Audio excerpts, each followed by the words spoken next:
മനുഷ്യരുടെ മനസ്സിലേക്ക് ഒരു വലിയ വാർത്ത വീഴുകയാണ്. ലോകത്തിലെ ഏറ്റവും വലിയ മാനവക്കടലിന്റെ സംഗമഭൂമിയായ ലോകത്തിലെ മാനവരാശിയുടെ കടൽ തിരമാല പോലെ മനുഷ്യരെ ഉള്ളുന്ന അറഫാ സംഗമം, അറഫാ മരുഭൂമിയിൽ ഭൂകമ്പമുണ്ടായി. അറഫയിൽ ഭൂകമ്പം പൊട്ടിപ്പിടരുകയാണ്. സഹോദരങ്ങളെ, അല്ലാഹുവിന്റെ റസൂൽ പറയുന്നു, പടിഞ്ഞാറ് നിന്ന് സൂര്യൻ ഉദിച്ചു കഴിഞ്ഞാൽ അടുത്തടയാളം അറഫാ മൈതാനിയിൽ ഭൂകമ്പമാണ്. ഭൂകമ്പം അറഫാ മൈതാനിയിൽ പൊട്ടിവരുമ്പോ ജപ്പാനിലെ ഭൂകമ്പം പോലെയല്ല. ജപ്പാനിലെ ഭൂകമ്പം ഉണ്ടായപ്പോൾ വെളിയിലോട്ട് വന്നത് തിളച്ചു മറിഞ്ഞ ലാവയാണ്. ലാത്തൂരിൽ ഭൂകമ്പം ഉണ്ടായപ്പോ ഭൂമിക്കുള്ളിൽ തിളച്ചു മറിയുന്ന ലാവയാണ് വന്നത്.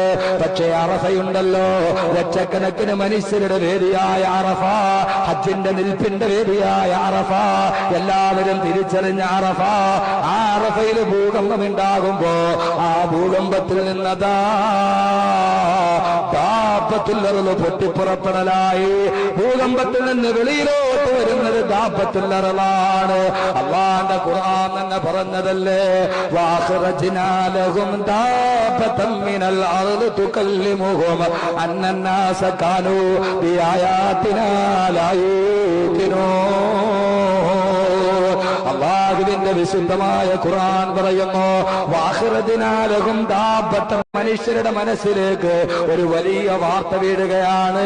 ലോകത്തിലെ ഏറ്റവും വലിയ മാനവക്കടലിന്റെ സംഗമഭൂമിയായ ലോകത്തിലെ മാനവരാശിയുടെ കടൽ തിരമാല പോലെ മനുഷ്യരെ ഉള്ളുന്ന അറഫാ സംഗമം, അറഫാ മരുഭൂമിയിൽ ഭൂകമ്പമുണ്ടായി.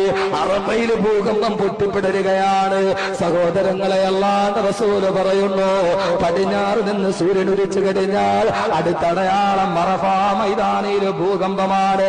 ഭൂകമ്പം അറഫാ മൈതാനിയിൽ പൊട്ടിവരുമ്പോ ജപ്പാനിലെ ഭൂകമ്പം പോലെയല്ല. ജപ്പാനിലെ ഭൂകമ്പം ഉണ്ടായപ്പോൾ വെളിയിലോട്ട് വന്നത് തിളച്ചു മറിഞ്ഞ ലാവയാണ്. ലാത്തൂരിൽ ഭൂകമ്പം ഉണ്ടായപ്പോ ഭൂമിക്കുള്ളിൽ തിളച്ചു മറിയുന്ന ലാവയാണ് വന്നത്. പക്ഷേ അറഫയുണ്ടല്ലോ, ലക്ഷക്കണക്കിന് മനുഷ്യരുടെ വേദിയായ അറഫ, ഹജ്ജിന്റെ നിൽപ്പിന്റെ വേദിയായ അറഫ, എല്ലാവരും തിരിച്ചറിഞ്ഞ അറഫ. ആ അറഫയിൽ ഭൂകമ്പം ഉണ്ടാകുമ്പോ ആ ഭൂകമ്പത്തിൽ നിന്നതാ ദാബത്തുൽ അർള് പൊട്ടിപ്പുറപ്പെടലായി. ഭൂകമ്പത്തിൽ നിന്ന് വെളിയിലോട്ട് വരുന്നത് ദാബത്തുൽ അർളാണ്.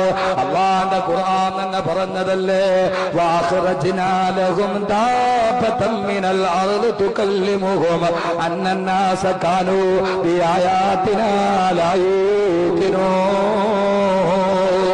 അല്ലാഹുവിന്റെ വിശുദ്ധമായ ഖുർആൻ പറയുന്നു, വഅഖ്റജ്നാ ലഹും ദാബതൻ